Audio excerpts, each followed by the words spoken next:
Alrighty, welcome back. I'm back. You're back. We're all back together. Welcome to Free Read Fridays. I'm your intrepid narrator, Fraggeth, and whoops, hello. Helps if I have my microphone in the right spot. My bad. And it has been a long week. I'm back. I appear to not be sick from being in a totally different gene pool, so I'm happy. Alrighty. So yeah, welcome back. We are getting cracking straight away, or forthwith, forthwith on Behemoth, uh, Book 2, Seppuku. And so previously on, let's see, how do we sum up what happened in the previous volume? Um, Things happened, and and yeah, and then other characters were moving somewhere else, and then they did other things. Yep. Okay. Um, yeah, so Lenie Clarke and Ken Lubin were getting the hell out of Dodge because, let's face it, things were getting pretty intense down there uh, in Atlantis, where you had great tensions rising between the Rifters, people who've been cybernetically augmented to do deep sea industrial work, and the corpses, which are the in-universe slang term for anyone of a corporate bent, CEO, executive type folks. Um, Not very nice people. A lot of the blame for why the world was ending could generally be laid at their feet. And some of them, at least, had the common decency to feel a little bad about it. Um, May they rest in peace.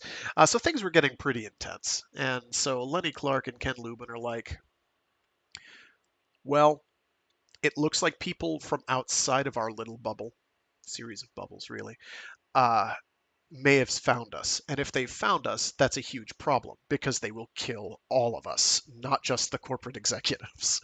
So we should probably go onto the surface and see what's what. Also, get the hell out of Dodge because it's getting real nasty down here. So that's what they're doing. How are things on the surface? Could be better. Could be better, as we will see. Alrighty. Let's see. Well, we've got actually some solid preamble stuff here. Ooh, I'm going to have to go farther than that. So this book is actually a lot shorter than I remembered. It's going to go by fairly quickly, I think, especially if I wind up doing the 50-page thing. Um, oh yeah, it's going to go by pretty fast. Um, this one's shorter than the first volume of Behemoth. We will learn why it is called Seppuku later. It is a multi-layered title. There are good reasons for it. We can go the next chapter down. I'm sort of seat of the pantsing it. And in a sec, I will give Peter Watts's description or sage words. That was a long chapter. Good golly. There we go. Let's put that there. No, don't drop the bookmark. No. Rats. There we go. Let's put that there so we know where it is. Alrighty. So Peter Watts says the following about this book cover, and this one is unfortunately pretty badly cropped. I couldn't find a cleaner one, I'm afraid. Peter Watts says this is by Bruce Jensen, as was the other one of the other Behemoth covers. And Peter Watts says, and with Behemoth Seppuku, commercially at least, the nadir of my career to this point, my novels and Jensen's art stopped dating. But it was an amicable breakup. They're still friends. And one of them, at least, entertains faint hope that they might still catch a movie now and then. So, as he said about the other Bruce Jensen cover, perhaps the only good thing to arise from Tor's decision to release Behemoth in 2 separate volumes was the fact that I now had 4 Bruce Jensen covers on my work instead of 3. This is the cover, blah, blah, blah, blah, blah, and so on and so forth. Um, that one was also kind of cropped, but it's fine. I'll see if I can find uncropped versions, because I am not going to have enough. I can probably find some, slap some fan art in for subsequent streams, but we are going to run out of covers to use very quickly. Partly because I don't remember which ones I did use, so there's that too. Yay! Okay, with that, I'm going to get cracking. Just give me a sec to get some water in me, and we'll get schmoovin'.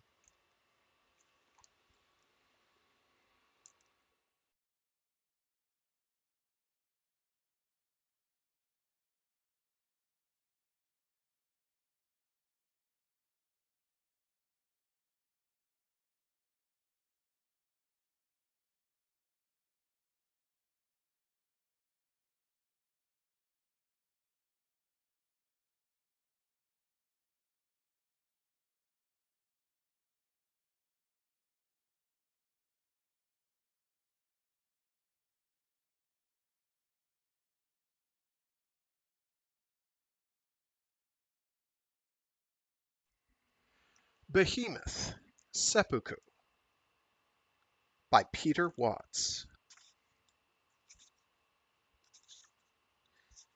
In memory of Chuck Walla, 1994 to 2001, a victim of technology running amok. Author's note. Stop right there. This is not a complete novel. It is the last half of Behemoth, the 3rd book in my Rifters trilogy, which has been released in 2 parts. If you haven't read Part 1, Behemoth Beta Max, you should do so before embarking on this book.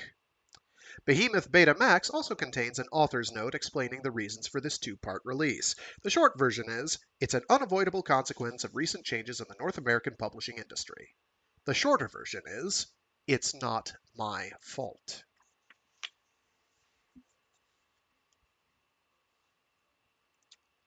Seppuku. The essence of humanity's spiritual dilemma is that we evolved genetically to accept one truth and discovered another. E.O. Wilson.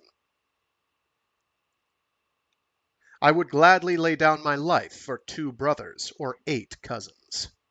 J.B.S. Haldane.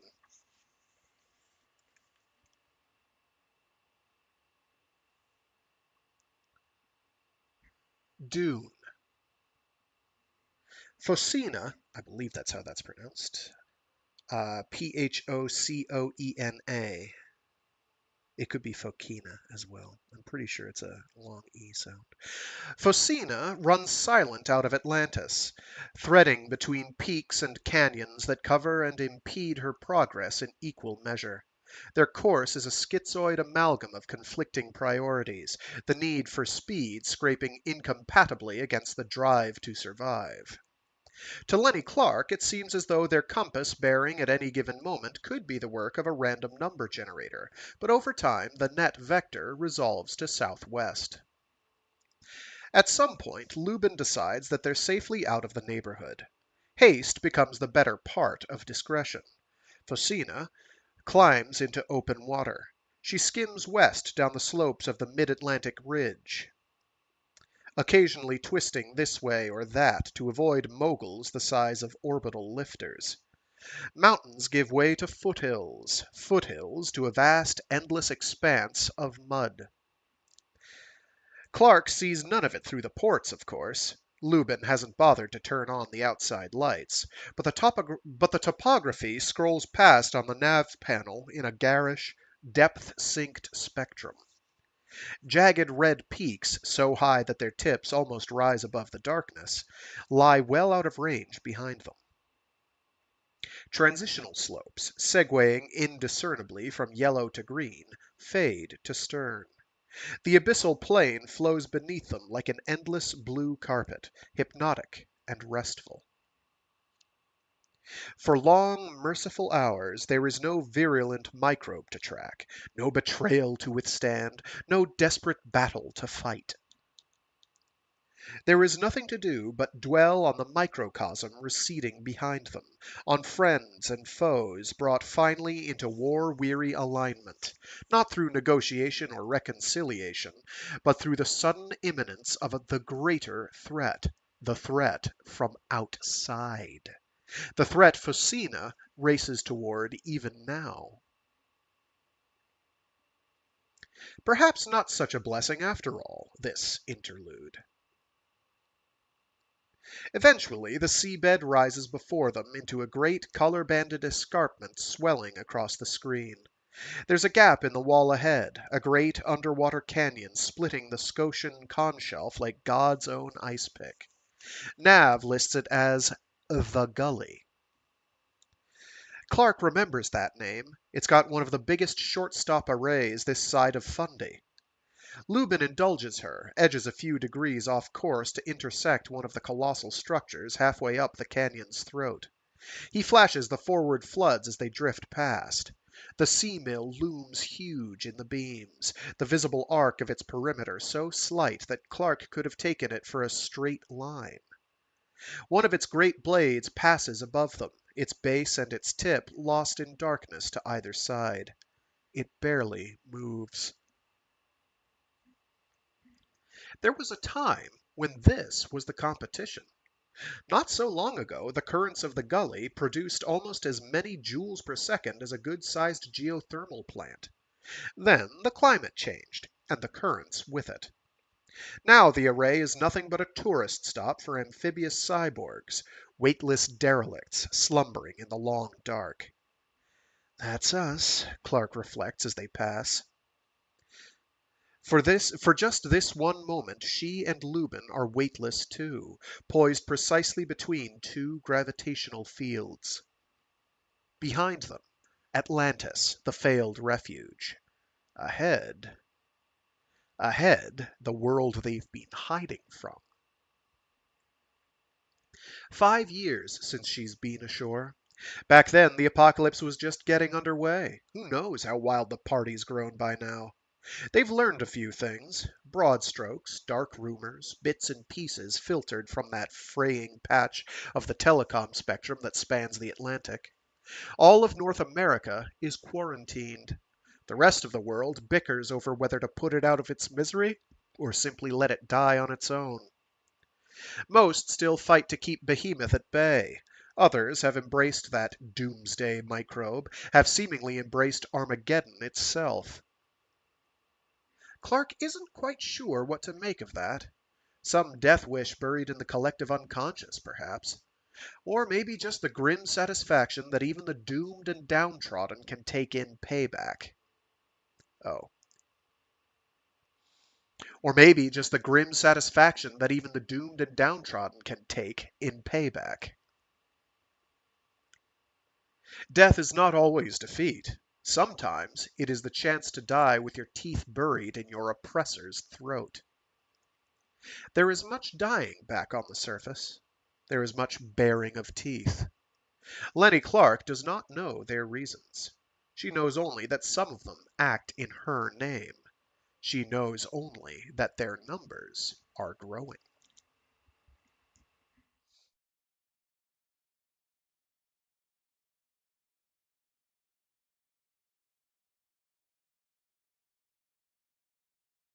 Sorry, quick interlude here while I check to see how to pronounce Focina.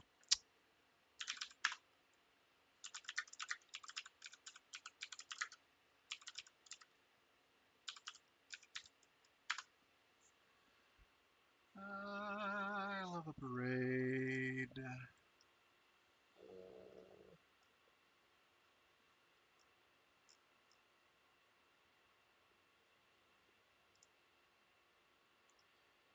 think it is Focina. Come on, give me an actual...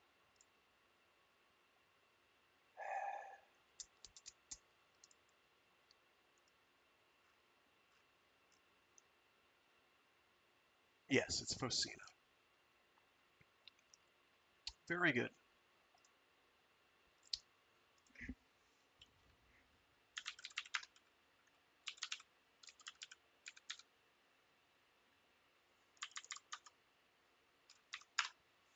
And Focina is a kind of porpoise.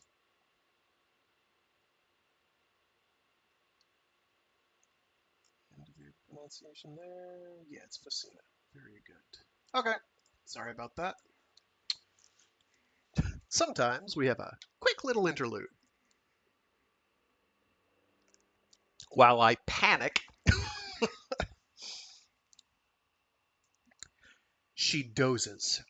When she opens her eyes again, the cockpit glows with diffuse emerald light. Focina has 4 bow ports, 2 dorsal, 2 ventral. Great perspex teardrops radiating back from the nose. A dim green void presses down on the upper ports. Below, a corrugated expanse of sand rushes past beneath Clarke's footrest. Lubin has disabled the color codes.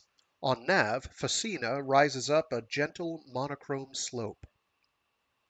The depth gauge reads 70 meters and rising. How long have I been sleeping? Clarke asks. Not long. Fresh scar lines radiate from the corners of Lubin's eyes, the visible aftermath of an operation that slid neuroelectric inlays into his optic nerves. Clarke still winces inwardly at the sight. She's not sure she would have trusted the corpse's surgeons, even if they are all on the same side now. Lubin obviously thinks the additional data gathering capacity was worth the risk. I'm slurring my speech, I'm sorry. Or maybe it's just one of those extras he's always wanted, but never been cleared for in his past life. We're at Sable already? Clarke says. Almost. Bleating from nav, hard echo up the slope at 2 o'clock. Lubin throttles back and slews to starboard. Centrifugal force swings Clarke to the side. 30 meters. The sea outside looks bright and cold. It's like staring into green glass. Focina crawls up the slope at a few sluggish knots, sniffing northwest toward a wireframe assembly of tubes and struts swelling on nav. Clarke leans forward, peers through shafts of murky light. Nothing. What's the viz out there? She wonders. Lubin, intent on his piloting, doesn't look over. 8.7. 20 meters from the surface. The water ahead darkens suddenly, as though an eclipse were in progress. An instant later, that darkness resolves into the toe of a giant, the rounded end of a cylindrical structure half buried in drifting sand, fuzzed with sponges and seaweed, curving away into the hazy distance. Nav pegs it at 8 meters high. I thought it floated, Clarke says. Lubin pulls back on the stick. Focina climbs into the water alongside the structure. They beached it when the well ran dry. So this great sunken pontoon must be flooded. Girders and struts stand on its upper surface, a monstrous scaffold rising into daylight. Lubin maneuvers the sub between them as though threading a needle. Nav shows them entering a submerged arena enclosed by 4 such structures arranged in a square. Clarke can see their dim outlines through the water. Pylons and trusses rise on all sides like the bars of a cage. Focina breaks the surface. The outside world ripples as water sheets down the acrylic, then wavers into focus. They've come up directly beneath the rig. Its underbelly forms a metal sky a little less than 10 meters overhead, held from the earth by a network of support pylons. Lubin climbs from his seat and grabs a fanny pack off a nearby utility hook. "Be back in a few minutes," he says, popping the dorsal hatch. He climbs away. Clarke hears a splash through the opening. He still isn't happy about her presence here. She ignores his safe distancing maneuver and rises to follow. The air wafting through the hatch blows cold against her face. She climbs onto the sub's back and looks around. The sky, what she can see of it, through the girders and pylons, is gray and overcast. The ocean beneath is gunmetal to the horizon. But there are sounds behind her. A distant, pulsing roar. A faint squawking, like some kind of alarm. It's familiar, but she can't quite put her finger on it. She turns. Land. A strip of sandy shore, maybe 50 meters past the jacket of the rig. She can see tufts of weathered, scrubby brush above the high tide line. She can see moraines of driftwood pushed into little strips along the beach. She can see surf pounding endlessly against it all. She can hear birds calling. She'd almost forgotten. Not Enum, of course. The mainland's still a good 200 or 300 kilometers away. This is just a way station, some lonely little archipelago on the Scotian shelf. And yet, to see living things without either fins or fists, she marvels at the prospect, even as she marvels at her own overreaction. A steep metal staircase winds around the nearest pylon. Clarke dives into the ocean, not bothering with hood or gloves. The Atlantic slaps her face, a delicious icy sting across her exposed skin. She revels in the sensation, crosses to the pylon with a few strokes. The stairs lead onto a walkway that runs the perimeter of the rig. Wind strums the railing's cables. The structure clatters like some arrhythmic percussion instrument. Arrhythmic percussion instrument. She reaches an open hatchway, peers into the dark interior, a segmented metal corridor, bundles of pipe and fiber op running along the ceiling like plexi of nerves and arteries. A T-junction at the far end leading off to unknown opposite destinations. Wet footprints on the deck lead in here and turn left. Clarke follows. Sound and vision fade as she penetrates deeper into the hulk. Bulkheads muffle the sound of the surf and the miraculous squawking of the gulls.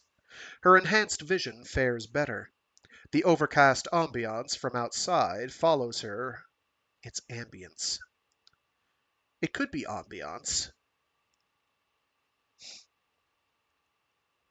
The overcast ambience from outside follows her around half a dozen corners, peeps in through portholes at the end of unexplored corridors. But the desaturation of color in her surroundings tells her that she's moving through darkness too deep for dryback eyes. That reversion to black and white must be why she didn't notice it sooner. Dark streaks on the walls and floors could be anything, from rust to the remains of an enthusiastic game of paintball. But now, following the last smudged footprints to a hatch yawning open in the bulkhead, the realization sinks in. Carbon scoring. Something's burned this whole section. She steps through the hatch into what must have been someone's quarters, judging by the bunk bed frame and the bedside table that occupies one modest wall. Frames, skeletal remnants of furniture are all that's left. If there were ever mattresses or sheets or blankets here, they're gone now.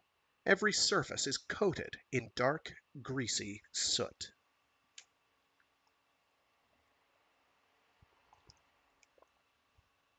Excuse me, sorry about that. From somewhere out in the hall, the creak of metal hinges. Clarke steps back into the corridor and tracks the sound. By the time it stops, she's got a fix and a beacon. Light, bouncing dimly back down the passageway from around a corner just ahead. That way was dark and silent when she stepped into the cabin. Now she can even hear distant waves. She follows the light. Finally, she comes to an open hatch at the base of a companionway, leading up. Ocean breeze sneaks past her. Okay, let's try that sentence again. My bad. I pluralized the wrong thing. And then I doubled back and then lost my spot. Ocean breeze sneaks past her into the rig, carrying the sound of seabirds and the wet, rubbery scent of, oh gosh, ascophyllum. Ascophyllum. Sorry. Ascophyllum. Ascophyllum. I assume that's a algae of some kind.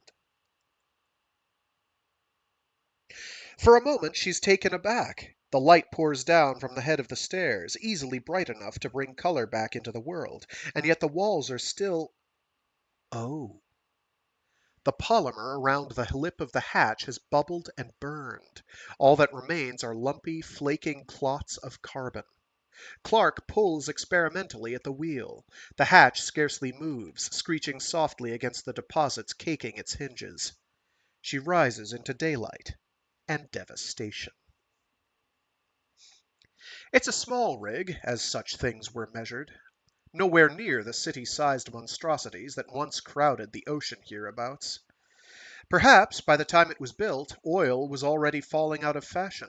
Or perhaps there simply wasn't enough left to warrant a bigger investment. For whatever reason, the main hull is only 2 stories thick along most of its length. Now Clarke rises onto the wide-open expanse of its roof. The rig's deck stretches over half the area of a city block. There's an elevated helipad at the far end, and a great crane whose tendons have been cut. It lies across the deck at a messy angle, struts and crossbeams, slightly crumpled on impact. The derrick at the nearer end is relatively intact, thrusting into the sky like a wireframe phallus. Clarke rises in its shadow, into something that was once a control hut of some kind. Now it's a rectangular ruin. None of the 4 walls remain intact, and the roof itself has been thrown halfway across the deck. There were control panels and electronics here once. She recognizes the general outlines of half-melted instrumentation. This is how completely the hut has been destroyed. Lenie Clarke can simply step onto the main deck over what's left of the walls. All this space, this uninterrupted visibility, unsettles her. For 5 years she is hidden beneath the heavy, comforting darkness of the North Atlantic, but up here, she can see all the way to the edge of the world. She feels naked, like a target, visible from infinite distance. Lubin is a small figure on the far side of the platform, his back turned, leaning on the western railing. Clarke walks toward him, skirting the wreckage, suddenly oblivious to the wheeling of the gulls. She nears the edge, fights momentary vertigo. Sable Archipelago spreads out before her, an insignificant chain of sandy dots in the middle of the ocean. The nearest looks big enough from here, though, its spine sheathed in brownish vegetation, its beach stretching almost out of sight to the south. Off in that distance, Clarke thinks she sees tiny specks in vague motion. Lubin's wearing a pair of binoculars, panning his head slowly from side to side, scanning the island. He doesn't speak as Clarke joins him on the railing. "Did you know them?" she asks softly. "Perhaps. I don't know who was out here when it happened." "I'm sorry," she almost says, but what's the point? "Maybe they saw it coming," she suggests. "Maybe they got away." He doesn't look away from the shoreline. The binocs extend from his eyes like tubular antennae. "Should we be out in the open like this?" Clarke asks. Lubin shrugs, startlingly, chillingly indifferent to security. She looks down along the shoreline. The moving specks are a bit larger now, some kind of animals from the look of it. They appear to be moving this way. "When do you suppose it happened?" Somehow it seems important to keep him talking. It's been almost a year since we got a signal from them, he says. Could have been any time since then. Could have been last week, Clarke remarks. There was once a time when their allies were much more faithful in their correspondence. Even so, extended silence doesn't always mean anything. You had to wait until no one was listening. You had to be careful not to give the game away. Both Corpse and Rifter Both Corpse and Rifter contacts went dark now and then, back in the early days.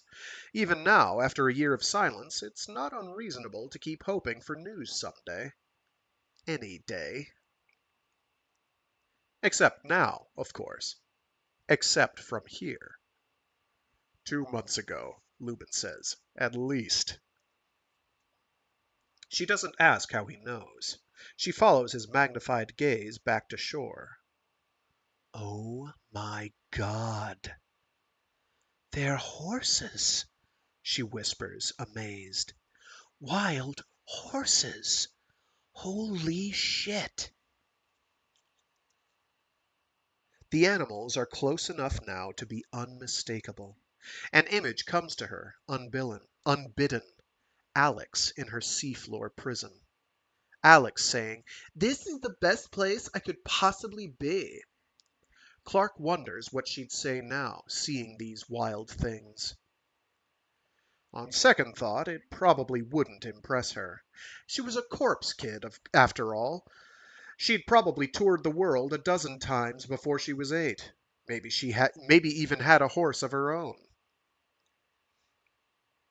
The herd stampedes along the beach. What are they doing out here? Clarke wonders. Sable wasn't a proper island even back before the rising seas partitioned it. It's never been more than a glorified sand dune, crawling around the outer edges of the shelf's exhausted oil fields under the influence of wind and currents. She can't even see any trees or shrubs on this particular island, just a mane of reedy grass running along its backbone. It seems absurd that such an insignificant speck of land could support creatures so large. Seals, too. Lubin points along the shore to the north, although whatever he sees is too distant for Clarke's unmagnified vision. Birds, vegetation. The dissonance of it sinks in. Why the sudden interest in wildlife, Ken? I never took you for a nature lover. It's all healthy, he says. What? No carcasses, no skeletons. Nothing even looks sick. Lubin slips the binocs from his skull and slides them back into his fanny pack. The grass is rather brown, but I suspect that's normal. He sounds almost disappointed for some behemoth, she realizes. That's what he's looking for. Hoping for. Up here, the world burns its hot zones. At least, it burns those small enough to carry any hope of containment in exchange for the lives and land lost to the flame. Behemoth threatens the entire biosphere, after all. Nobody gives a damn about collateral damage when the stakes are that high. But Sable is healthy. Sable is unburned. Which means that the destruction around them has nothing to do with ecological containment. Someone is hunting them. Clarke can't really blame them, whoever they are. She'd have been dying up here with everyone else if She'd have been dying up here with everyone else if the corpses had had their way. Atlantis was only built for the movers and shakers of the world. Clarke and her buddies were just another handful of the moved and the shaken, as far as that elite was concerned. The only difference was that Achilles Desjardins had told them where the party was, so they could crash it before the lights went out. So, if this is the anger of those left behind, she can hardly begrudge it. She can't even dismiss it as misplaced. After all, Behemoth is her fault. She looks back at the aftermath. Whoever did this isn't nearly as good as Desjardins was. They're not bad, mind you. They were smart enough to deduce Atlantis' general whereabouts anyway. The variant of Behemoth they rejigged utterly defeats the retrofitted immunity that was supposed to protect its citizenry. The fact that they even got close enough to seed Betamax in the right vicinity may have won them the game, judging from the body count starting up as Facina went into the field. But they still haven't found the nest. They prowl the neighborhood, they've buried this lonely outpost on the frontier, but after all this time, Atlantis itself continues to elude them. Now, Desjardins, it took him less than a week to winnow 360 million square kilometers of seabed down to a single set of lats and longs. He not only painted the bullseye, he pulled the strings and erased the tracks and arranged the rides to get them there. Achilles, my friend, Clarke thinks, we could really use your help about now. But Achilles Desjardins is dead. He died during Rio. Even being CSIRA's best lawbreaker doesn't do you much good when a plane drops on your head. For all Clarke knows, he may have been killed by the same people who did this. Lubin is walking back along the platform. Clarke follows. Wind slices around her, frigid and biting. She could almost swear she feels its teeth through the dive skin, although that must be her imagination. Nearby, some accidental wind tunnel of pipes and plating moans as if haunted.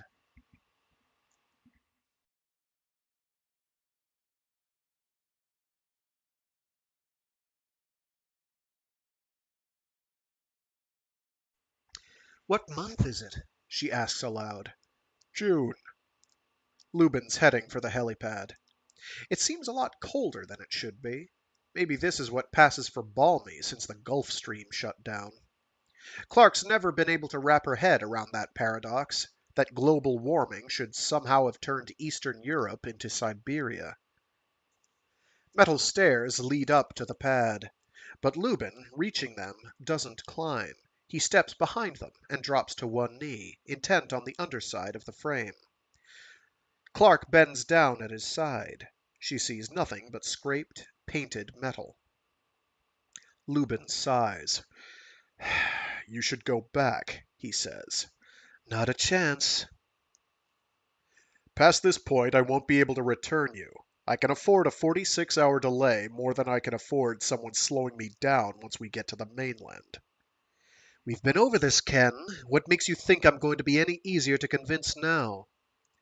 Things are worse than I expected. How, exactly? It's already the end of the world. He points at a spot under the stairs where the paint's been scraped off. Clarke shrugs. I don't see anything. Right. Lubin turns and starts back toward the scorched remains of the control hut. She sets out after him. So? I left a backup recorder behind.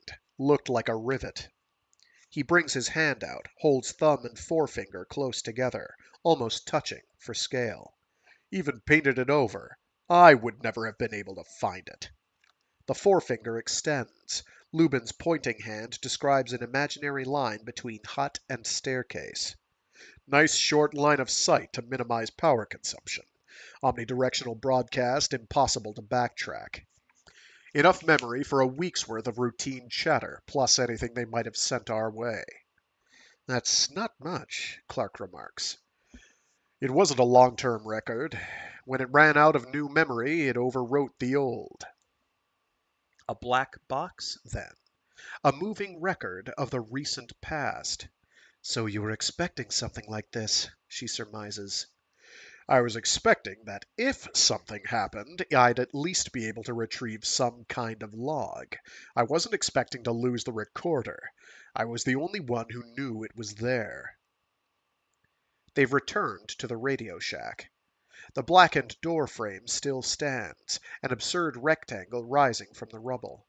Lubin, perhaps out of some cryptic respect for standard procedure, passes through it.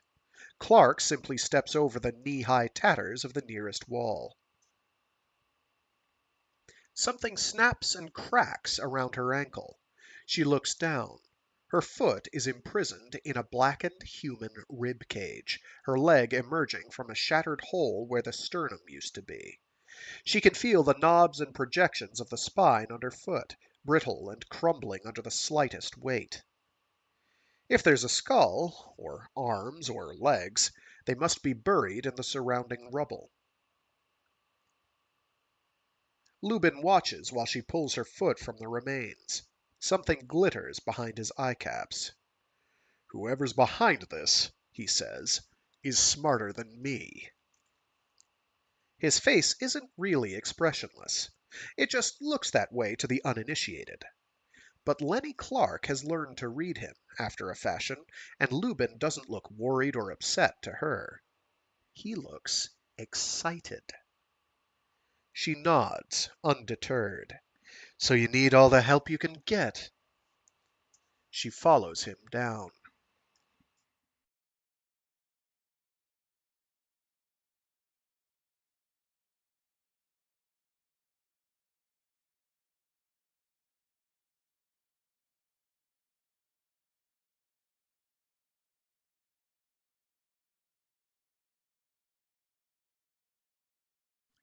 Nightingale. It seemed as if they came out of the ground itself. Sometimes that was literally true. Increasing numbers lived in the sewers and storm drains now, as if a few meters of concrete and earth could hold back what heaven and earth had failed to. Most of the time, though, it was only appearance. Taka Ulet's mobile infirmary, and I might be mispronouncing that name. First name Taka, last name Ouellette. Ouellette. Ouellette. Ouellette? Let's go with that. I swear I ran through I ran through a lot of these pronunciations, but that was months ago, so I can't remember what I decided for a bunch of them. My bad. Takauelet's mobile infirmary would pull up at some municipal crossroads, near some ramshackle collection of seemingly abandoned houses and strip malls, which nonetheless disgorged a listless trickle of haggard occupants, long past hope but willing to go through the motions in whatever time they had left. They were the unlucky unconnected who hadn't made it into a PMZ. They were the former skeptics who hadn't realized until too late that this was the real thing. They were the fatalists and the empiricists who looked back over the previous century and wondered why it had taken this long for the world to end. They were the people who were barely worth saving. Taka Ouellette did her best. She was the person barely competent to save them. Let's try that entire two-sentence couplet again because I mangled it for some reason. My brain being done.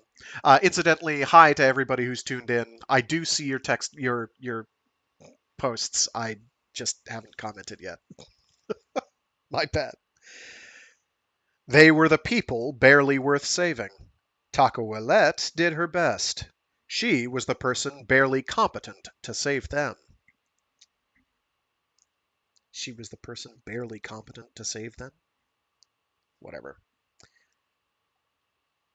Moving along. Rossini's Ouverturen, there we go, wafted from the cab behind her. Roulette's next case staggered forward, oblivious to the music, a woman who might have once been described as middle-aged.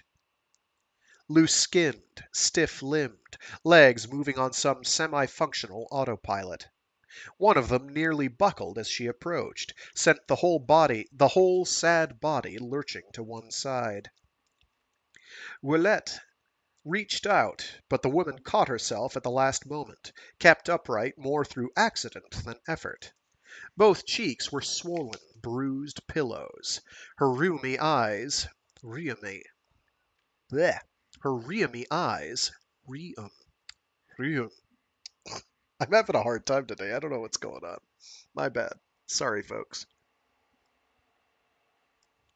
Her rheumy eyes, above them, seemed fixed on some indeterminate point between zenith and horizon. Her right hand was an infected claw curled around an oozing gash. Roulette defocused on the gross ravages and zoomed down to the subtler ones. Two melanomas visible on the left arm, tremors in the right, some dark tracery that looked like blood poisoning creeping up the wrist from the injured palm. The usual symptoms of malnutrition. Half of the signs were consistent with Behemoth. None were incontrovertible. Here was a woman suffering violence across several orders of magnitude.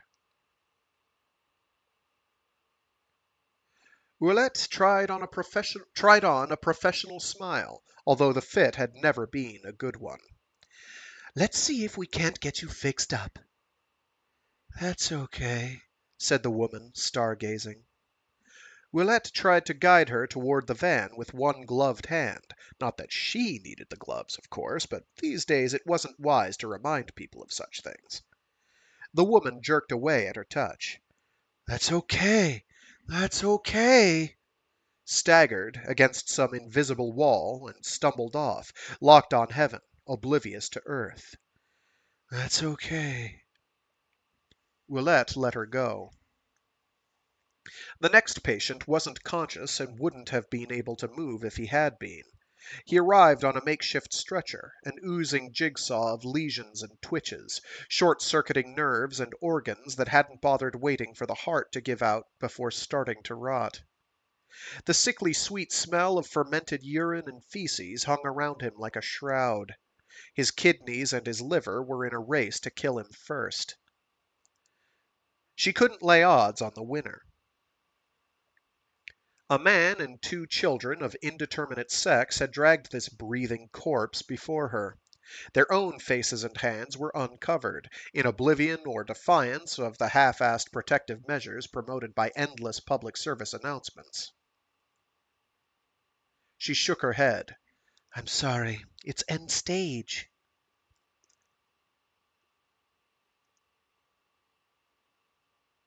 They stared back at her, eyes filled with a pleading, desperate hope that verged on insanity.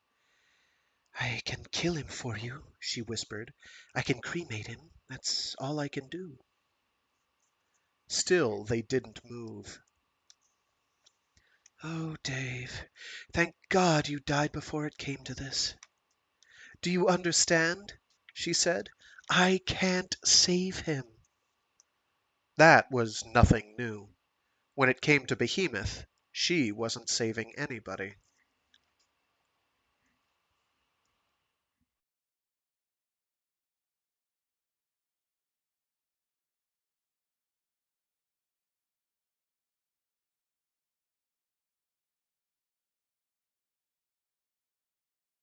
She could have, of course, if she were suicidal.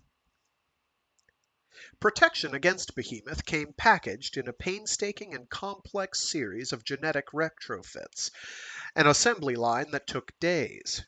But there was no technical reason why it couldn't be crammed into a portable rig and taken on the road.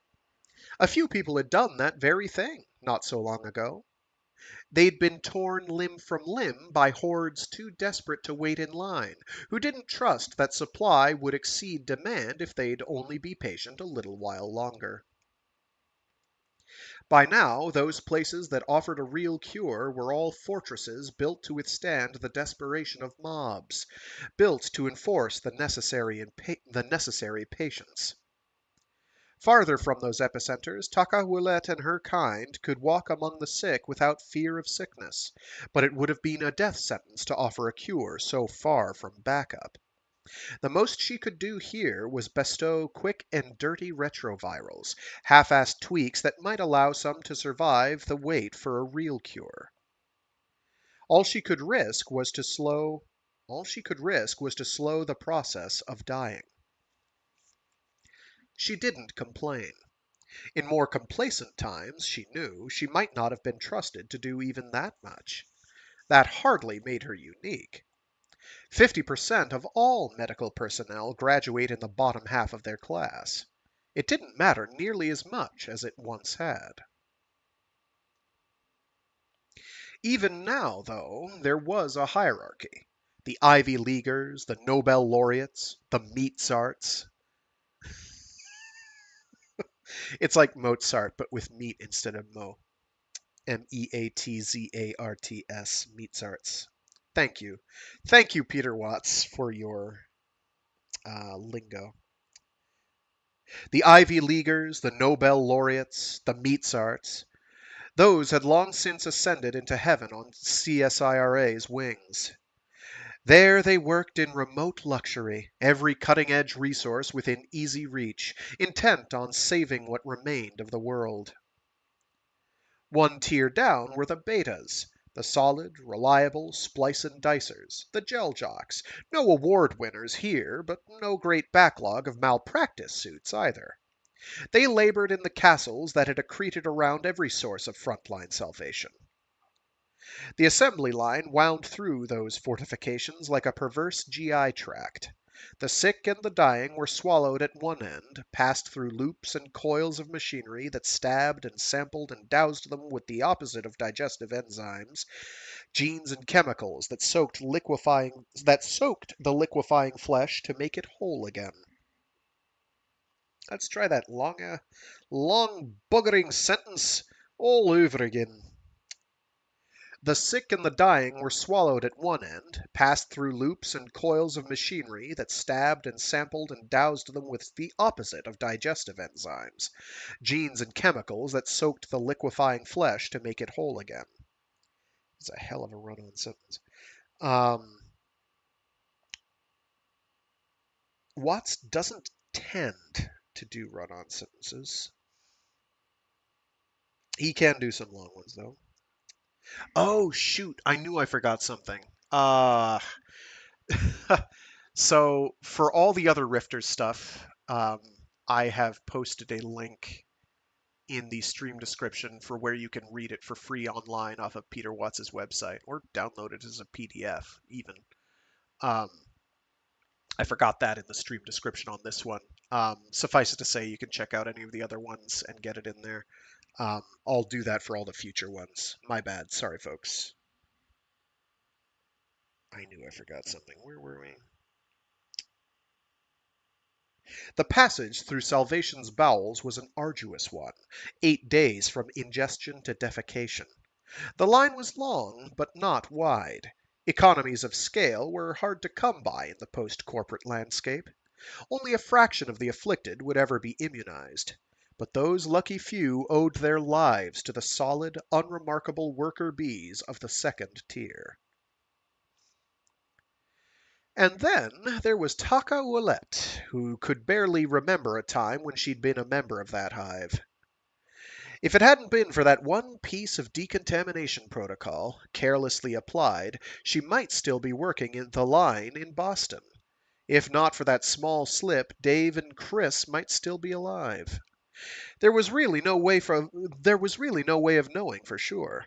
There was only doubt and what if. And the fading memory of life as an endocrinologist, and a wife, and a mother. Now she was just a foot soldier, patrolling the outlands with her hand-me-down mobile clinic and her cut-rate, stale-dated miracles. She hadn't been paid in months, but that was okay. The room and board were free, at least, and anyway, she wouldn't be welcome back in Boston any time soon. She might be immune to Behemoth, but she could still carry it. That was okay, too. This was enough to keep her busy. It was enough to keep her alive.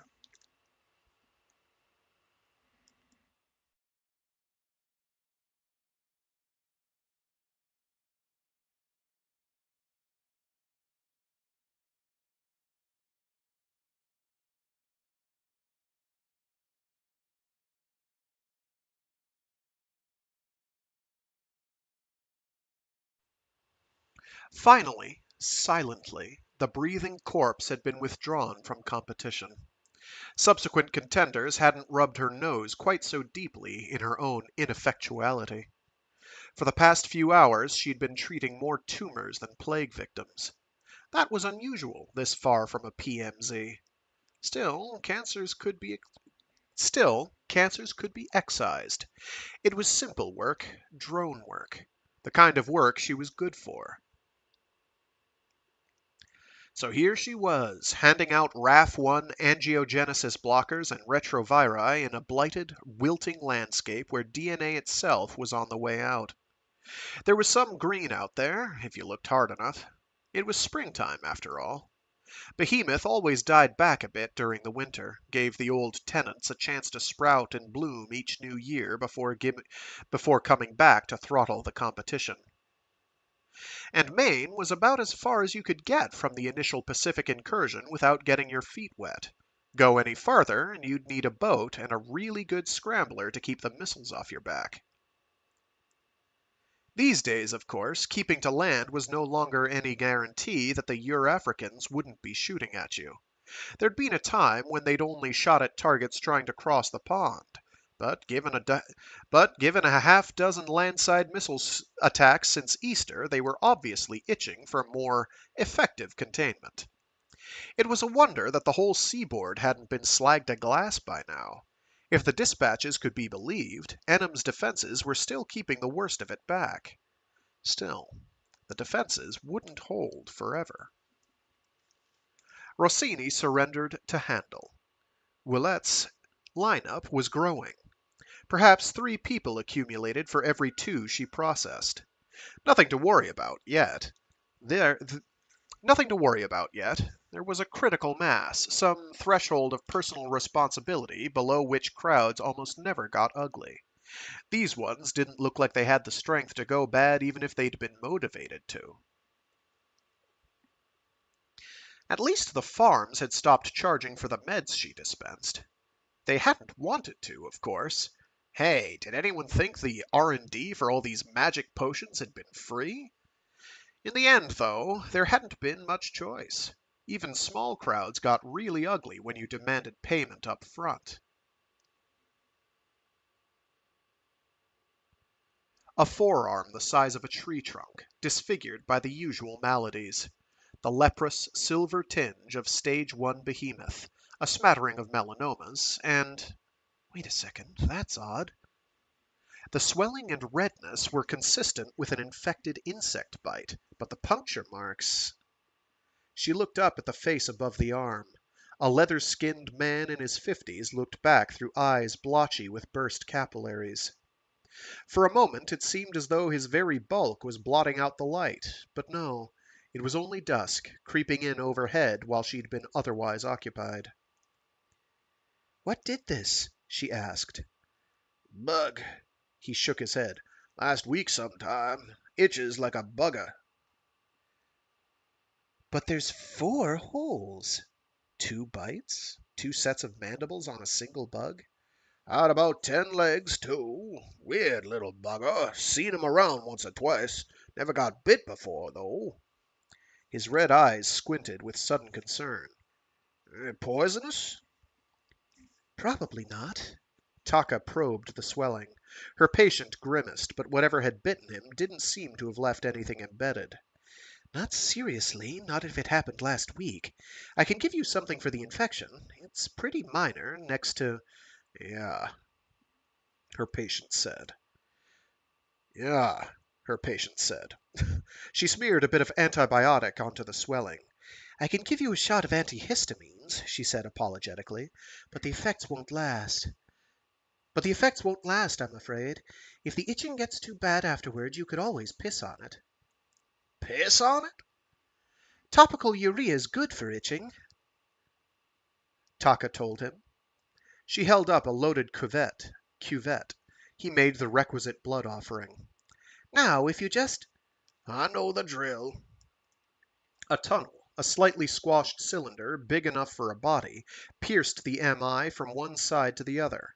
A pair of opposed oval mouths connected by a sensor-lined throat. A pallet extended from the floor of the nearer mouth like a padded rectangular tongue. Taka's patient lay back on it, the van listed slightly under his weight. The pallet retracted with an electrical hum. Slowly, smoothly, the man disappeared into one mouth and extruded from the other. He was luckier than some. Some went in and never came out. The tunnel doubled as a crematorium. Taka kept one eye on the NMR readouts, the other on the blood work. From time to time, both eyes flickered uneasily to the growing line of patients. Well, Came the man's voice from the other side of the van. He'd been here before, she saw. Her sideshow tweaks had already taken hold in his cells. And his stage 1 was still advancing. "Well, you know about your melanomas, obviously," she remarked as he came around the corner. She drew a time-release RAF-1 from the dispensary and loaded it up. "This'll starve the tumors on your skin and a few others cooking inside you probably didn't know about. I take it you've been in a clave recently, or a PMZ?" He grunted. came here a month back, maybe 2. Uh-huh. The static field generators installed in such places were a mixed blessing at best. Bathing in that kind of field for any length of time was guaranteed to set tumors blooming in the flesh like mushrooms in shit. Most people considered it the lesser evil, even though the fields didn't so much repel Behemoth as merely impede it. Taka didn't ask what had inspired this man to abandon that leaky protection for enemy territory. Such decisions were seldom voluntary. He offered his arm. She shot the capsule sub-Q, just over the bicep. There are a couple of other tumors, I'm afraid. Not so vascularized. I can burn them out, but you'll have to wait until I'm a little less busy. There's no real hurry. What about the witch? He said. Fire Witch, he meant. Behemoth. According to your blood work, you've already taken the cocktail, Taka said, pretending to recheck the results. I know. Last fall. He coughed. Still getting sick. Well, if you were infected last fall, it's doing its job. You'd have been dead by winter without it. But I'm still getting sick. He took a step toward her, a big, big man, his bloody eyes narrowed down to red slits. Behind him, others waited with limited patience. You should go to Bangor, she began. That's the closest. They won't even tell you the weight at Bangor, he spat. What I can do here, It's not a cure, she explained carefully. It's only supposed to buy you some time. It did, so buy me more. She took a cautious, placating step backward. One step closer to the voice command pickup for Miri's defense systems. One step away from trouble. Trouble stepped after her.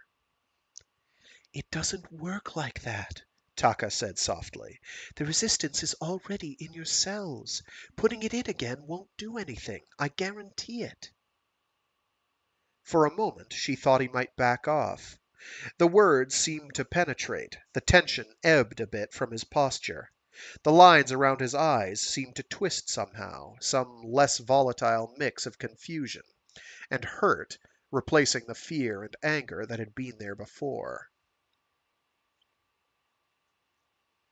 And then he removed all hope with the hardest smile she'd ever seen. You're cured, He said, and moved. It was an occupational hazard. Out here, some believed that resistance could be transmitted through sexual contact. That made it easy to get laid, if you were into such things. There were those who held the immunized in almost cultish esteem, begged sexual congress as a form of inoculation. It was something of a joke among Taka's peers. Somewhat less amusing were the tales of field medics held prisoner, raped repeatedly in the name of public health. Taka Willette had no intention of offering herself to the greater good. Neither did the thing she unleashed.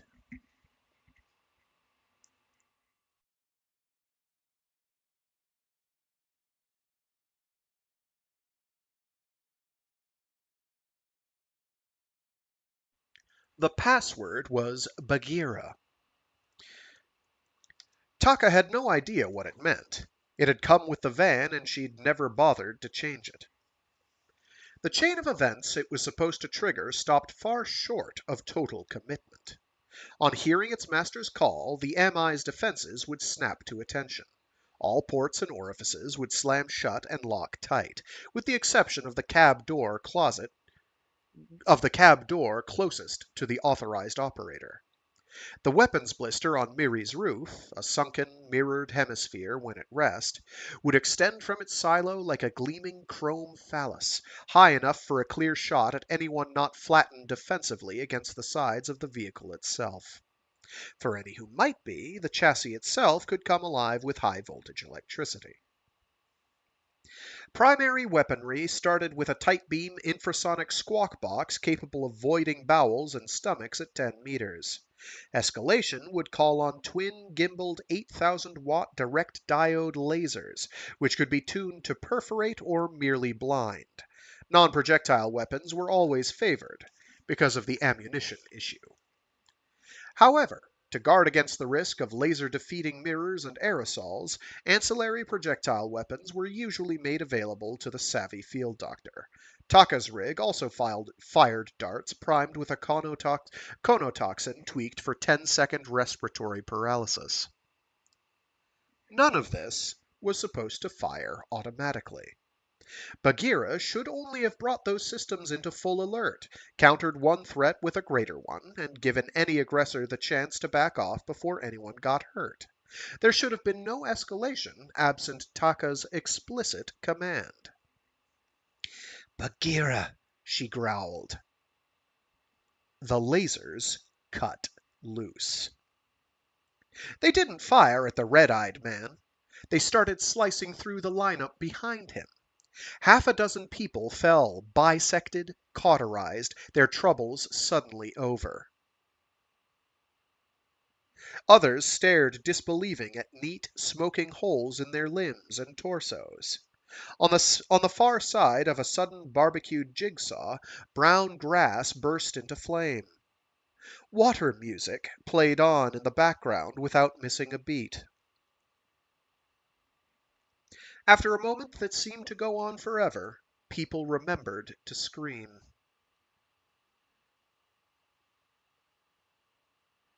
The red-eyed man, all threat and bluster gone from his body, stood dumbfounded and pincushioned by a dozen neurotoxic darts. He gaped soundlessly at Taka, teetering. He raised his hands, palms up, supplicating. "God damn, woman! I never meant—" He toppled, rigid with tetanus. People ran, or twitched, or lay still. The lasers dipped and weaved, scrawled blackened gibberish onto the ground. Fire guttered here and there among the curlicues, bright staccatos against the failing light. Taka pulled frantically at the passenger door. Fortunately, the renegade system hadn't charged the hull. It had locked her out, though. This was the door that was supposed to stay unlocked, the route to refuge. "It's online. How in God's name can it be online?" But she could see the telltale on her dashboard, flashing scarlet. The MI was somehow uplinked to the wide wireless world, to the networked monsters that lived and hunted in there, to a Madonna, a Lenie. It had to be. Another telltale winked from a different part of the dashboard. Belatedly, Taka read the signs. The driver's door was unlocked. She threw herself around the front of the vehicle. She kept her eyes on the ground, some religious impulse averting them from the wrath of God. If I don't see it, maybe it won't see me. But she could hear the turret just above her, tracking and firing, tracking and... She piled into the cab, yanked the door behind her, locked it.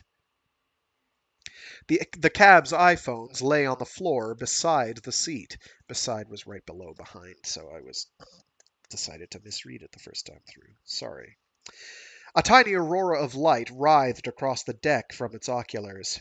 She snatched up the phones and held them to her face.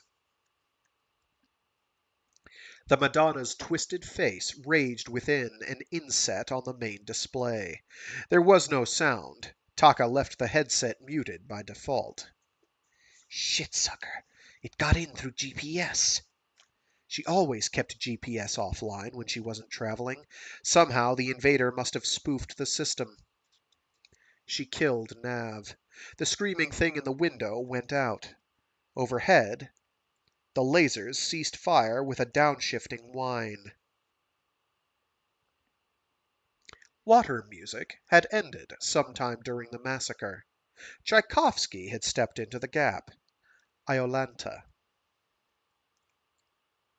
Or is it Yolanta? It might be Yolanta. It seemed like a very long while before she dared to move. She killed the music. She hugged herself, shaking. She tried very hard not to cry like a frightened child. She told herself she'd done what she could. She told herself it could have been worse. Madonnas could do almost anything in their own environment.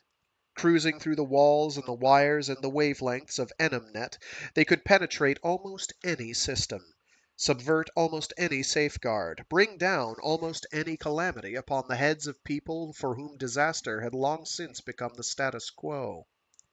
Just the week before, one had breached the flood control subroutines of some dam in the Rockies, emptied a whole reservoir onto an unsuspecting populace sleeping in the spillway's shadow. Forcing access into one lousy MI would have been simplicity itself to such a creature. It hadn't downloaded, at least. No room. Neither nav nor weapon system chips were anywhere near big enough to support something so complex, and the medical systems, the only habitat in the van that could hold something that size, were kept manually disconnected from the net except for pre-arranged updates. The monsters could do a lot of things in virtual space, but they hadn't yet figured out how to reach into the real world and physically flip a switch. So this one had simply extended long, vicious fingers from some faraway node, wreaking havoc from a distance until Taka had cut it off. Her own dim image stared back, haunted and hollow-eyed, from the darkened dashboard. The perspex, subtly convex, stretched her reflection lengthwise, turned gaunt into downright attenuate. A fragile refugee from some low-gravity planet, civilized and genteel.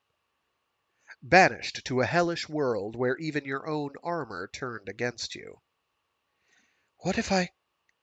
She thought, and stopped herself. Wearily, she unlocked the door and climbed out onto the killing floor. There were still a fair number of patients in sight. None were standing, of course. Few moved. What if I didn't? Hello? She called to the empty streets and dark facades. It's okay! It's gone! I shut it out! Moans from the injured. Nothing else. Anybody? I could really use a hand here. We've got... What if I didn't turn the GPS off? She shook her head. She always took it offline.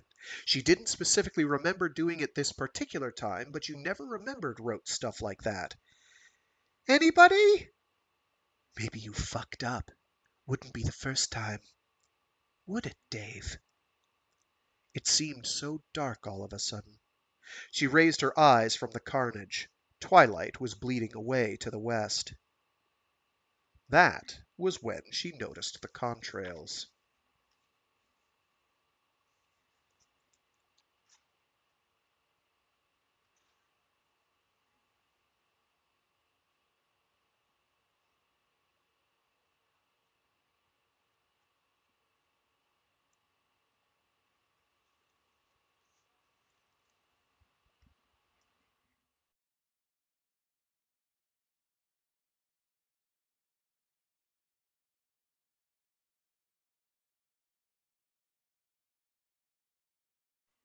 Condom.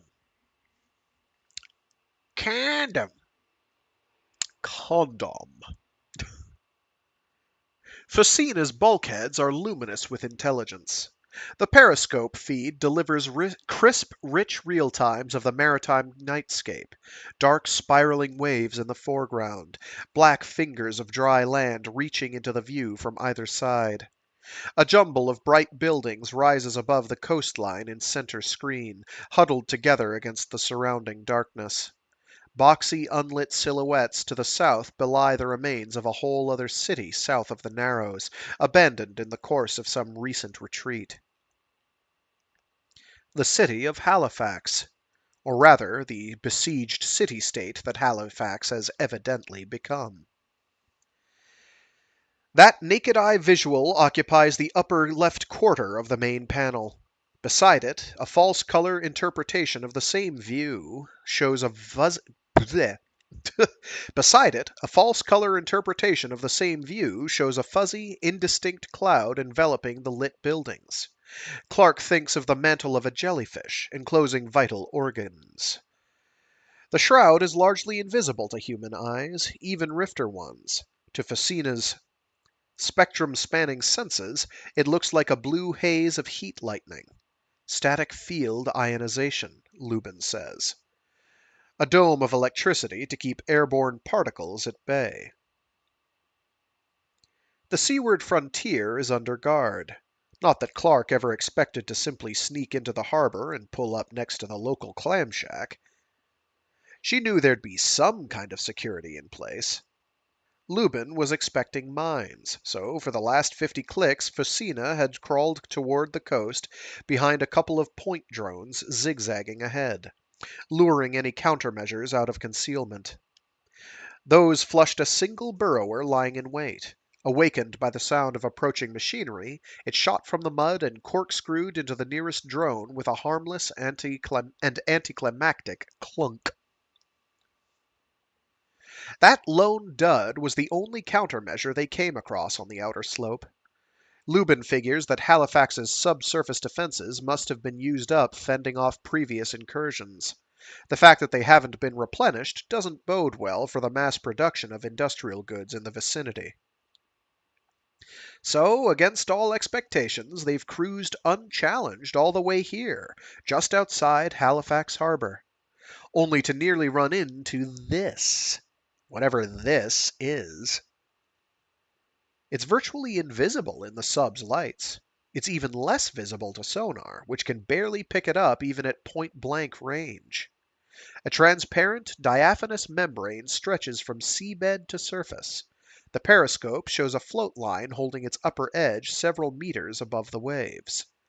It appears to stretch across the entire mouth of the harbor. It billows inward, as if the Atlantic is leaning on it from the outside. Pinpoint flashes of cold blue light sparkle across its face, sparse ripples of stardust echoing the gentle subsurface surge. Clarke recognizes the effect. It's not the membrane that sparkles, but the tiny bioluminescent creatures colliding with it. Plankton. It seems somehow encouraging that they still exist, so close to shore. Lubin's less interested in the light show than its cause. Must be semi-permeable. That would explain the oceanographic impossibility that belied its presence, a sudden sharp halocline rising across their path like a wall. Discrete boundaries are common enough in the sea. Brackish water lying atop heavier saline, warm water layered over cold. But the stratification is always horizontal, a parfait of light over heavy as inevitable as gravity. A vertical halocline seems to violate the very laws of physics. The membrane itself may have been undetectable to sonar, but the sheer knife-edged discontinuity it produces showed up like a brick wall from 1,000 meters away. Looks pretty flimsy, Clarke remarks. Not much to keep us out. It's not there for us, Lubin says. Well, yeah. It's a Behemoth filter, obviously. And it must be blocking a whole range of other particles, too, to generate this kind of density imbalance. What I mean is, we can just punch right on through. I don't think so, Lubin says. He brings the periscope down from the surface and sends it sniffing toward the barrier. On the panel, the cowering cityscape disappears in a swirl of bubbles and darkness. Clarke glimpses the scope's tether through the viewport, a pale thread of fiber unwinding overhead. The periscope itself is effectively invisible, a small miracle of dynamic countershading. Clarke watches it on tactical instead. Lubin brings the drone to within half a meter of the membrane. A faint yellow haze resolves on the right-hand feed, where naked eyes see only darkness. What's that? Clarke wonders. Bioelectric field, Lubin tells her. You mean it's alive? Probably not the membrane itself. I'd guess it's run through with some kind of engineered neurons. Really? You sure? Lubin shakes his head. I'm not even sure it's biological. The field strength fits, but it doesn't prove anything. He gives her a look. Did you think we had a sensor to pick up brain cells at 50 paces? No witty rejoinder springs to mind. Clarke turns back to the viewport, and the dim blue aurora flickering beyond. Like an anorexic smart gel, she murmurs. Probably a lot dumber. And a lot more radical. They'd have to tweak the neurons to work at low temperatures, high salinity. The membrane itself could handle osmoregulation, I suppose. I don't see any blood vessels. I wonder how they get nutrients. Maybe the membrane handles that too. Absorbs them right from the seawater. What's it for? Other than a filter? Lubin shrugs. An alarm, I should think. So what do we do? Lubin considers a moment. Poke it, he says. The periscope lunges forward. On the wide spectrum display, the membrane flares on impact, bright threads radiating from the strike like a fine-veined tracery of bleh. On the wide spectrum display, the membrane flares on impact, bright threads radiating from the strike like a fine-veined tracery of yellow lightning. In visible light, it just floats there, inert. Lubin pulls the periscope back. The membrane reverts to low glow. So if it is an alarm, Clarke says, I'm guessing you've just set it off. Not unless Halifax goes to red alert every time a piece of driftwood bumps their perimeter. Lubin runs his finger along a control bar. On tactical, the periscope heads back to the surface. But I am willing to bet this thing'll scream a lot louder if we actually tear through it. We don't need that kind of attention. So what now? Head down the coast a bit, try a land approach? Lubin shakes his head. Underwater was our best shot. A landside approach will be a lot tougher. He grabs a headset off the bulkhead and slips it over his skull. If we can't get to a hard line, we'll try the local wireless nets. Better than nothing. He cocoons himself and extends feelers into the attenuate datasphere overhead. Clarke reroutes nav to the co-pilot's panel and turns Facina back into deeper water.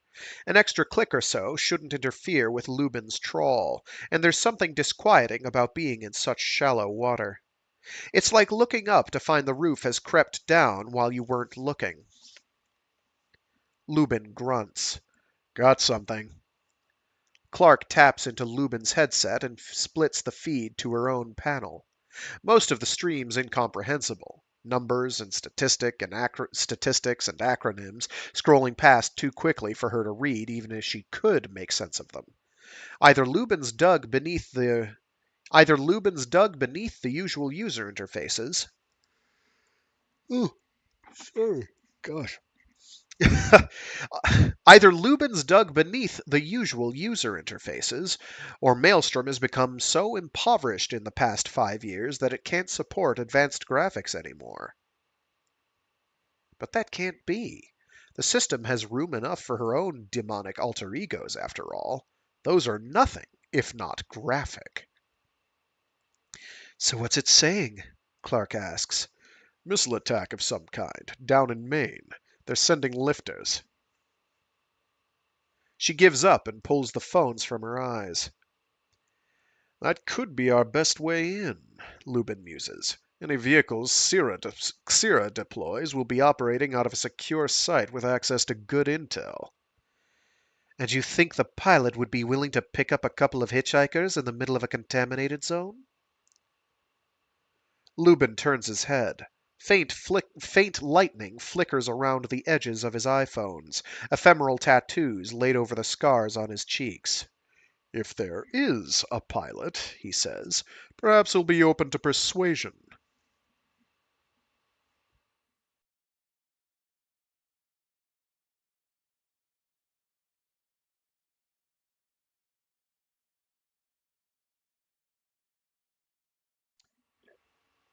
Sarita Sharma says Bagheera is a character in the Jungle Book. It is a jaguar. Jaguar!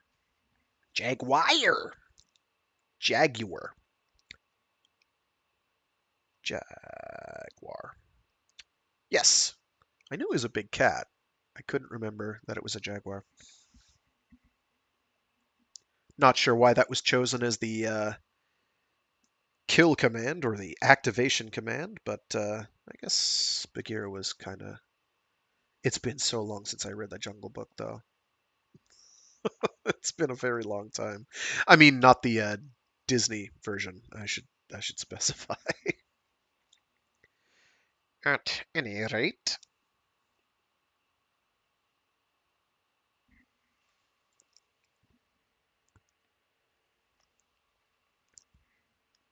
Gehenna.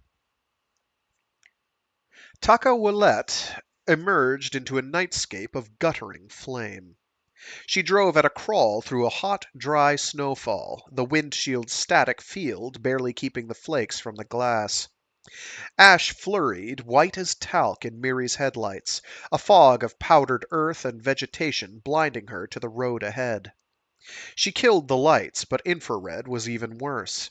Countless particles of drifting soot, the brilliant washouts of raw flame, arid little dust devils, and writhing updrafts overloaded the display with false color artifacts. Finally, she settled for an old set of photoamp glasses in the glove compartment. The world resolved into black and white, gray on gray. The viz was still terrible, but at least the interference was in sharp focus. Maybe there were survivors, she told herself without much hope.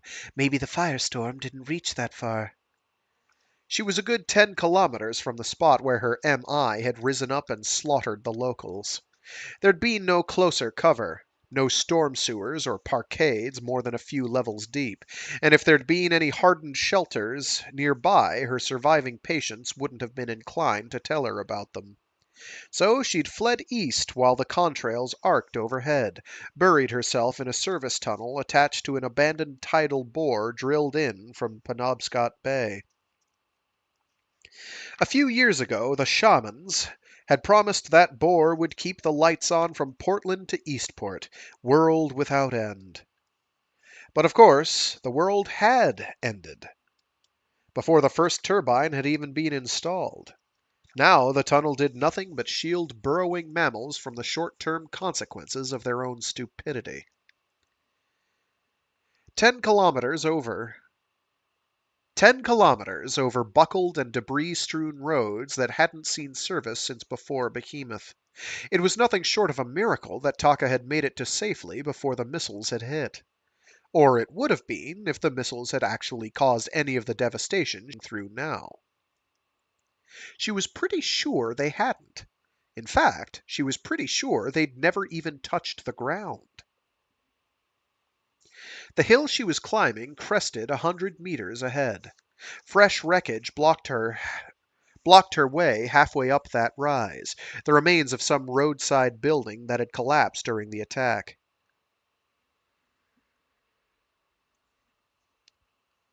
Now it was only a great tumble-down collection of smoking cinder blocks.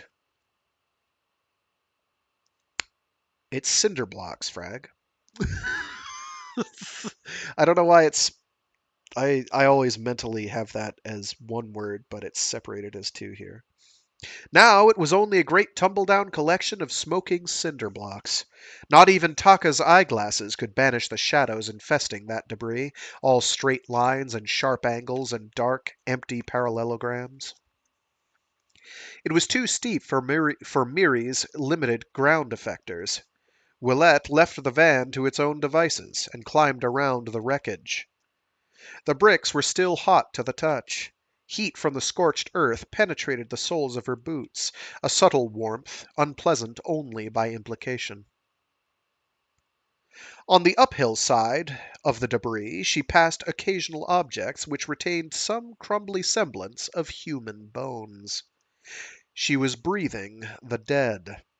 Perhaps some of those she inhaled would have died even earlier, if not for her efforts. Perhaps some she'd helped today were still alive, in spite of everything. She managed to take some faint comfort in that, until she crested the hill. But no. The landscape spread out before her was as wasted as the path she'd just climbed, flickering eruptions of white firelight punctuating a vista blackened as much by carbon as by nightfall. The land had not been laid waste by missiles or microbes, not this time. The thing that had done it was still visible in the distance, a tiny dark oval in the sky, barely darker than the cloud bank behind it, hanging a few degrees over the horizon. Taka almost missed it at first, even with the specks. Its outline was fuzzy, sparkling with the faint visual static of errant photons unreasonably boosted.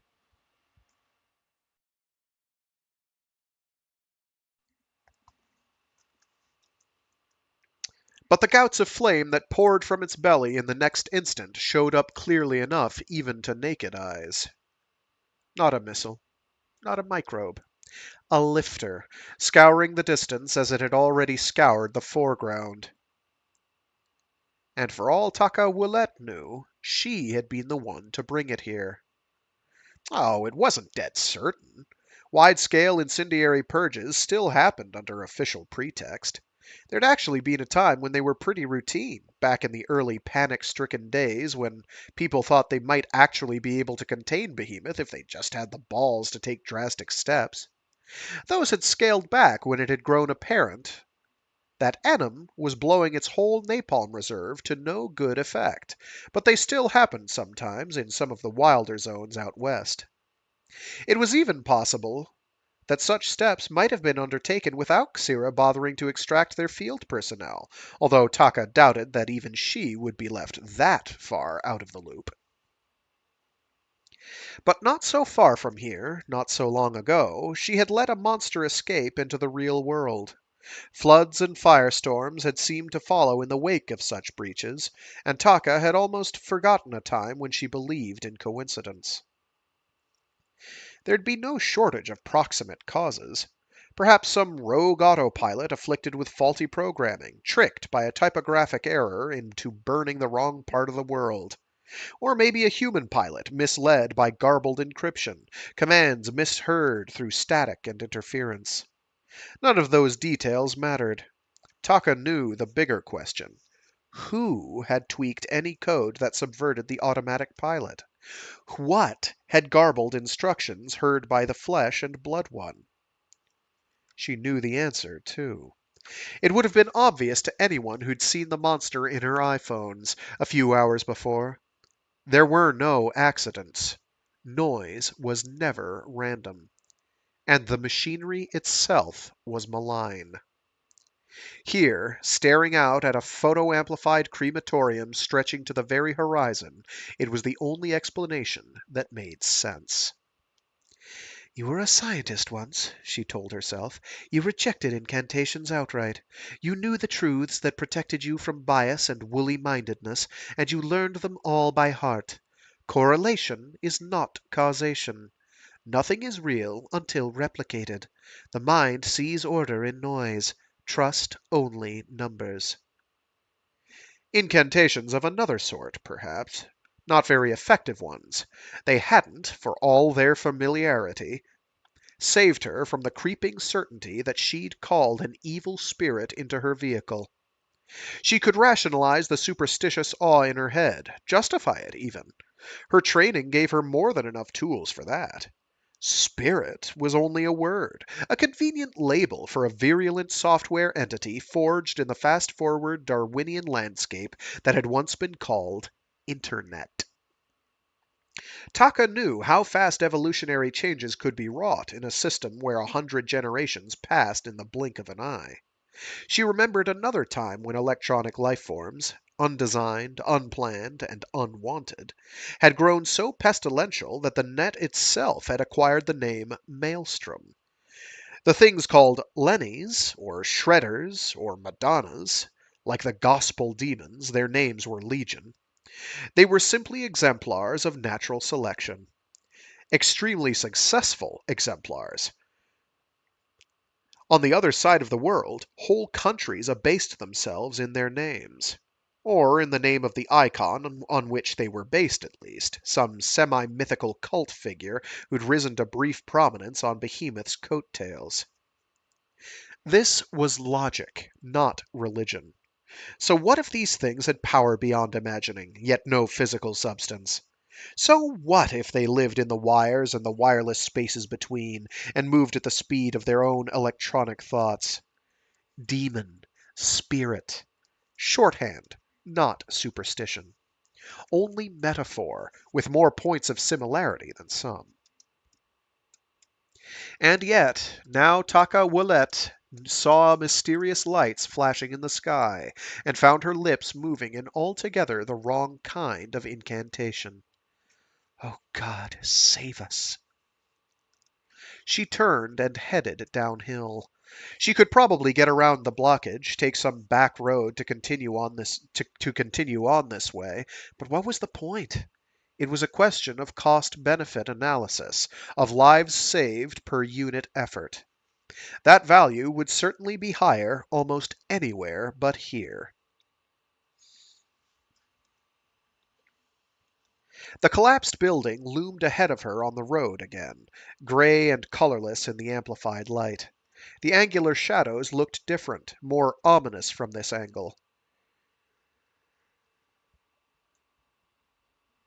They formed crude faces and body parts way past human scale, as if some giant cubist robot had collapsed in an angry heap and was summoning the strength to pull itself back together again.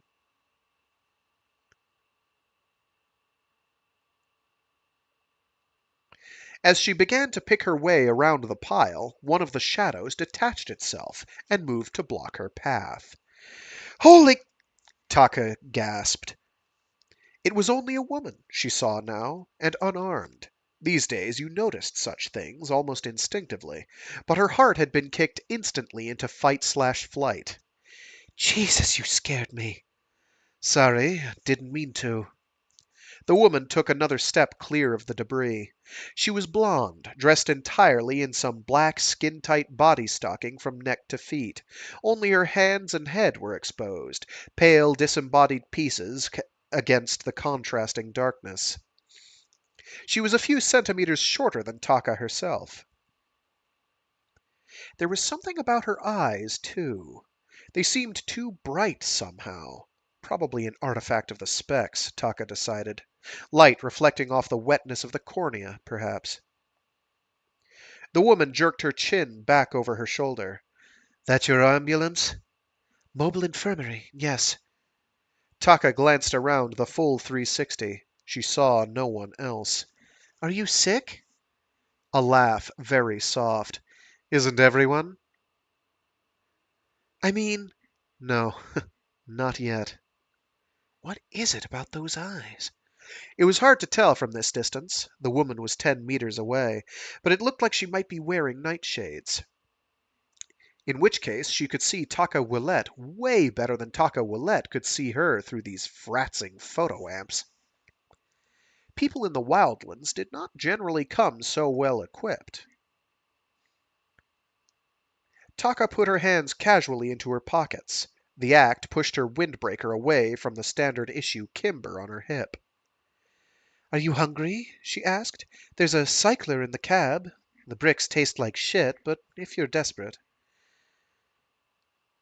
Sorry about this, the woman said, stepping forward. Really.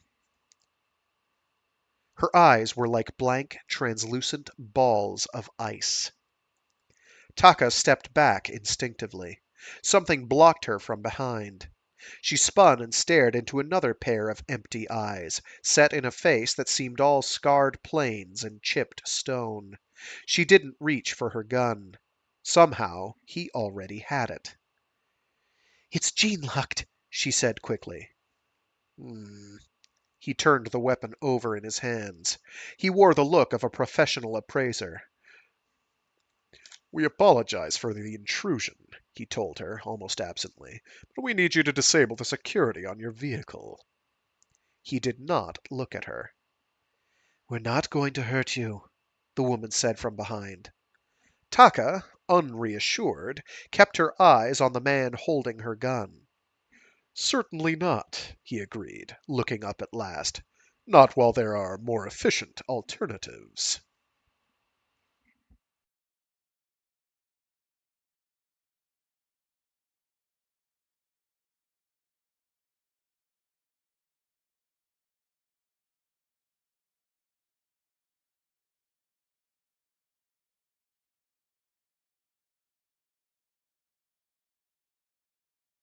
Bagheera was one password. There were others. Morris locked down the whole kit and caboodle so that not even Taka could start it up again without live authorization.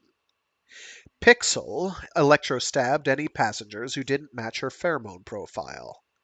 Tigger unlocked the doors and played dead until it heard Taka say Schrodinger. Then it locked down and pumped enough halothane into the cab to turn a 110-kilogram assailant into a sack of jelly for a minimum of 15 minutes. Taka herself would be up and at him in a mere 90 seconds. When they'd given her the keys to Miri, they'd also tweaked her blood with a resistant enzyme.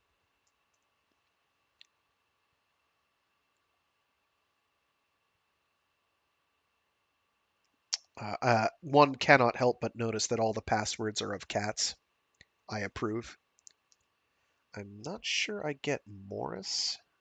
Morris the cat? Cat named Morris? I'm not sure I understand that reference. Um, and I can't vouch for Pixel either, but Tigger, Schrodinger, and Bagheera are all cat references. Theoretically, cat references, anyway, in the case of Schrodinger. Mobile infirmaries were chock full of resources and technology. The wildlands were chock full of desperate people literally dying for an edge. Any edge. Anti-theft measures made every kind of sense, and more than a little irony. When it came right down to it, Miri was far better at killing and incapacitation than it was at healing the sick.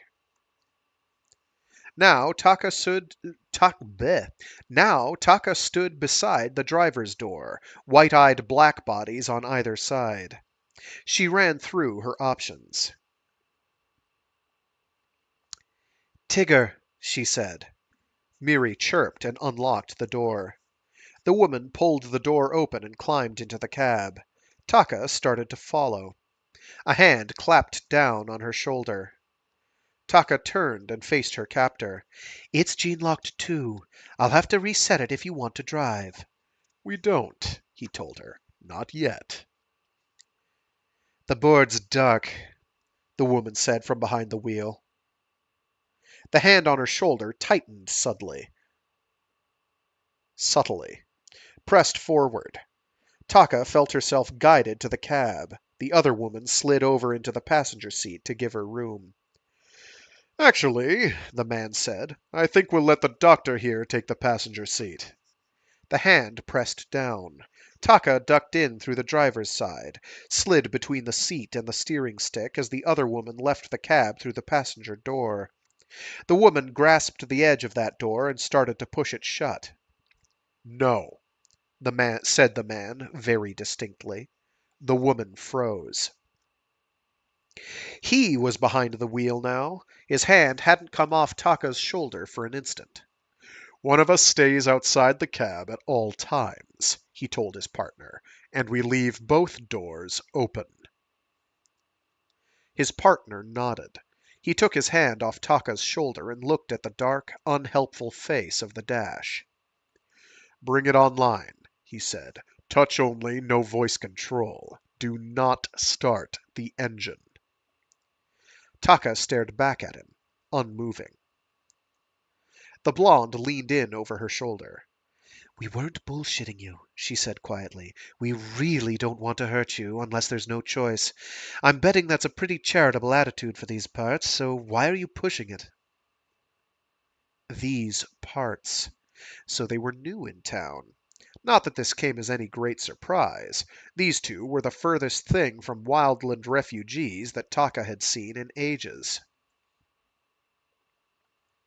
She shook her head. "You're stealing an MI. That's going to hurt a lot more people than me." If you cooperate, you can have it back in a little while, the man told her. Bring it online. She keyed the gene pad. The dashboard lit up. He studied the display. So I take it you're some sort of itinerant healthcare worker. "Some sort," Taka said carefully. Where are you out of? He asked. "Out of?" Who sets your route? Who resupplies you? "Bangor, usually." They airlift supplies to you in the field? "When they can spare them." He grunted. Your inventory beacon's disabled. He spoke as if it were a surprise. "I just radio in when my stocks get too low," Taka told him. What are you doing?" He paused, fingers poised over the GPS menu he'd just brought up. I'm fixing some locations, he said mildly. Is there a problem? Problem? Yeah, sorry. "Are you crazy? It's still practically line of sight. Do you want it to come back?" "Want what to come back?" the woman asked. "What do you think did all of this?" They eyed her expressionlessly. Xira, I expect, the man said after a moment. This was a containment burn, wasn't it? "It was a Lennie!" Taka shouted. "Oh, Jesus, what if he brings it back? What if he—" Something pulled her around from behind. Glacial eyes bored directly into hers. She could feel the woman's breath against her cheek.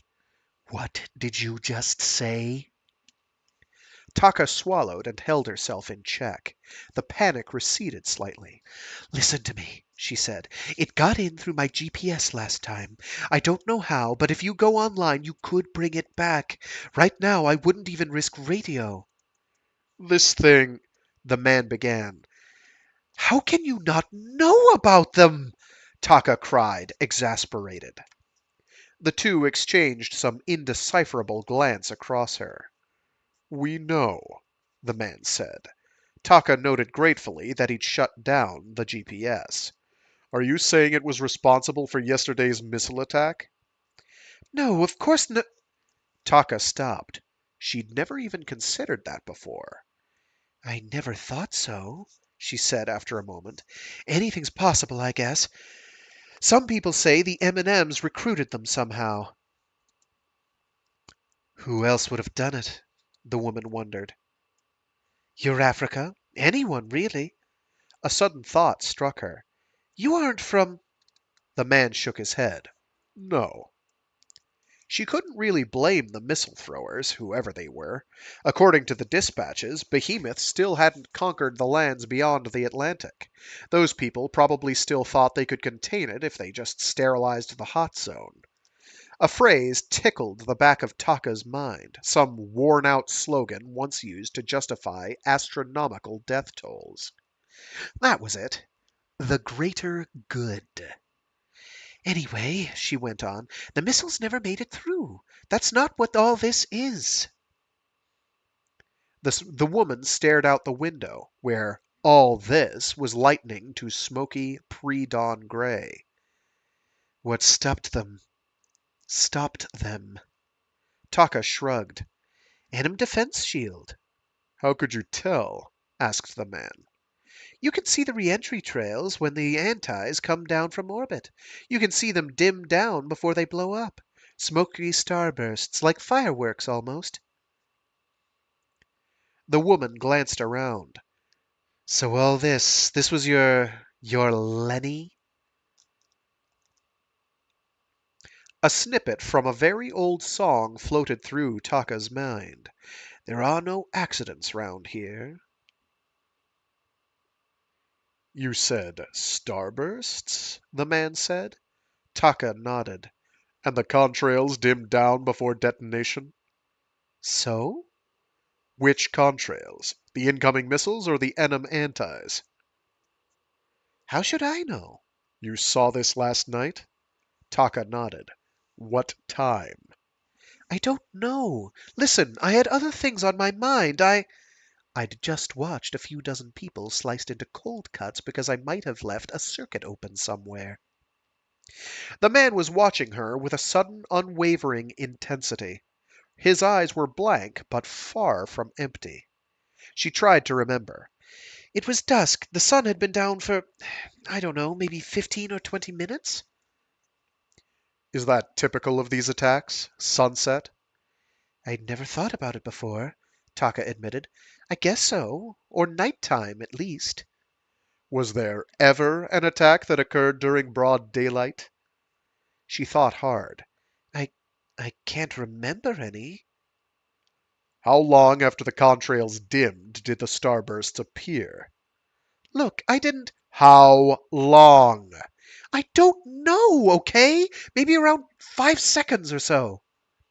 How many degrees of arc did the contrails? Mister, I don't even know what that means. The white-eyed man said nothing for what seemed like a very long time. He did not move. Taka got the sense of wheels in motion. Finally, that tunnel you hid in. How did you followed me? All the way from there? On foot? It wasn't far, the woman told her. Less than a kilometer. Taka shook her head, amazed.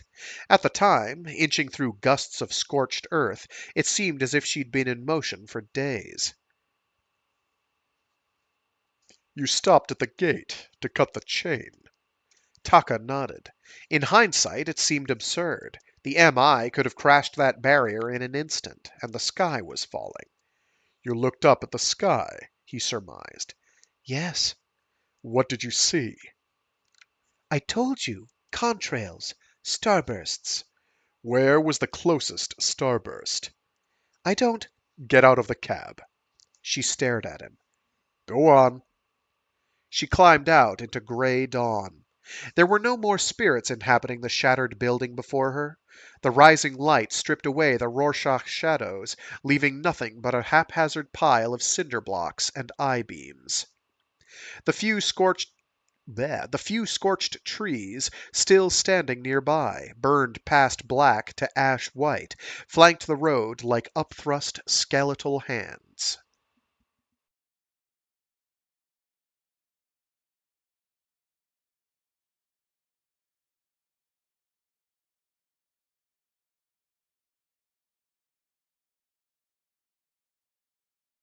He was at her side. Close your eyes. She did. If he was going to kill her, there wasn't much she could do about it, even with her eyes open. You're at the gate. His voice was steady, soothing.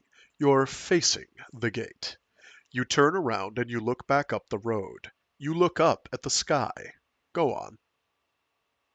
She turned, eyes still closed, memory filling the gaps. She craned her neck. You see starbursts, the voice continued. I want you to point at the one that's most directly overhead, the one that's closest to the gate. Remember where it was in the sky, and point. She raised her arm and held it steady. What's the deal, Ken? The woman asked in the void. Shouldn't we be...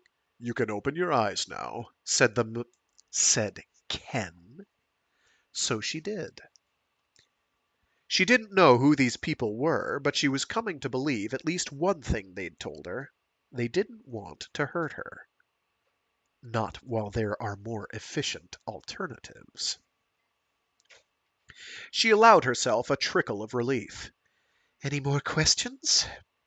One more. Got any path grenades? Loads. Do any of them key on bugs that aren't Behemoth? Most of them, Taka shrugged. Behemoth tracers are kind of redundant hereabouts. She dug out the grenades he wanted and a pistol to fire them. He checked them over with the same eye he'd used on her Kimber. Evidently, they passed inspection. I shouldn't be more than a few hours, He told his partner. He glanced at the MI. Don't let her start the engine or close the doors, whether she's inside or out. The woman looked at Taka, her expression unreadable. Hey, Taka said. Ken shook his head. Don't worry about it. We'll sort it out when I get back. He started off down the road. He didn't look back. Taka took a deep breath and studied the other woman. So you're guarding me now? The corner of the woman's mouth twitched. Damn, but those eyes are strange. Can't see anything in there. She tried again. Ken seems like a nice enough guy. The other woman stared a cold, eyeless stare for an instant, and burst out laughing. It seemed like a good sign. So, are you two an item, or what? The woman shook her head, still smiling. What? Not that you asked, but my name's Taka Willette. Just like that, the smile disappeared. Oh, look, Dave, I fouled up again. I always have to go that one step too far. But the other woman's mouth was moving. Laurie, it said. Ah. Taka tried to think of something else to say. Not exactly pleased to meet you, she said at last, trying to keep her tone light. Yeah, Laurie said. I get that a lot. And with that, we are going to call it a day.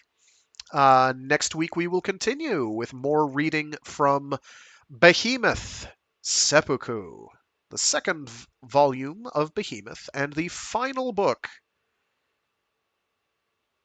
of the Rifter trilogy. Sorry about the uneven reading quality today. I'm a little out of sorts. Still recovering from a series of 12 plus hour drives halfway across the country and back again. So I'm a little frazzled. But otherwise, things will clear up. The same thing happened with Acceptance, where the first reading was like, what's going on? Also, it's kind of tricky getting back into the rhythm of reading Peter Watts, because I've been reading, got done reading Aloud, Acceptance by Jeff Vandermeer, and have been reading other stuff on that trip. Including a full soup to nuts read through of the Hyperion Cantos by Dan Simmons in preparation for when I start reading that aloud. Oh, I remembered the other book that was requested that I couldn't remember. It was not Destination Void, the sequel to Destination Void, the Jesus Incident, I believe. So I will get to doing that at some point in the not too distant. First, have to get through Hyperion, and also the three body problem was requested. So Hyperion, the first book of the Hyperion Cantos, which is followed by its immediate sequel, The Fall of Hyperion, which in turn are followed by Endymion, and I don't remember the two books that make up Endymion off the top of my head. I have both the Hyperion Cantos and Endymion as omnibus editions, so it's got two separate volumes with both books slapped, with the various books that comprise them slapped together. Um, what I'm tempted to do is just do Hyperion for now, then do the three body problem. But we'll see because the Hyperion cantos, both of them together, is whew, that's a lot of book. Um, so that one's going to be fun. I'm pretty excited for that. I got to practice a Saul Weintraub voice. I've got to practice some other voices in the meantime, but that'll be fun.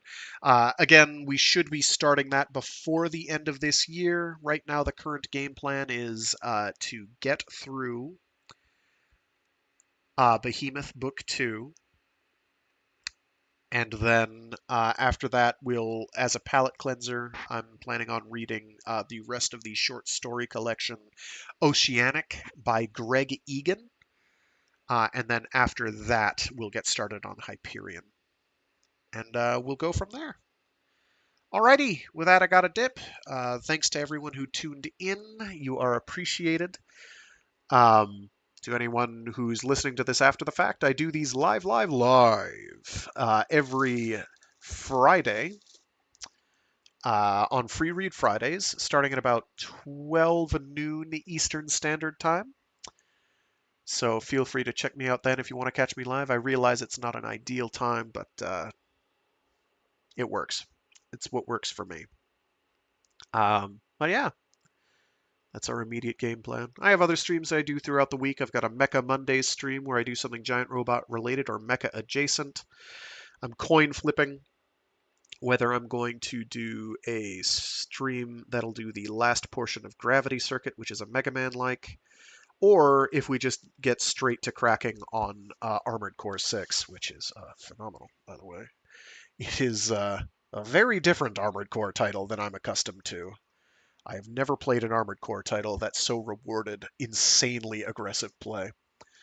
Um, like it wants you to be right up in things grill, much more than I am accustomed to. Even the brief bouts I've had playing Melee in previous Armored Core titles. 5 came kind of close, but that was more mid-range combat focused. Um, and that was all about intelligent movement. It was a little bit slower paced, although it could get quite speedy. It wasn't. It's kind of like 4, I guess, in that it's fairly fast, but it's not as insanely meth-headed out as like pure stimulants in the veins that like 4 and 4 answer, where 4 answer was just ridiculous. Basically, just keep an enemy on screen and you just shoot it forever. Whereas here, you have to be within a certain minimum distance to really do anything effective. Anyway, we'll talk more about that as we as we get to that. But until then, all of those start at 12 noon on their respective days. But yeah, see you all later. I gotta run. Thanks again. Stay safe, stay sane, stay toasty or cool as per your preference. Stay dry or wet as per your preference, and be decent to each other. See you all next time. Bye bye.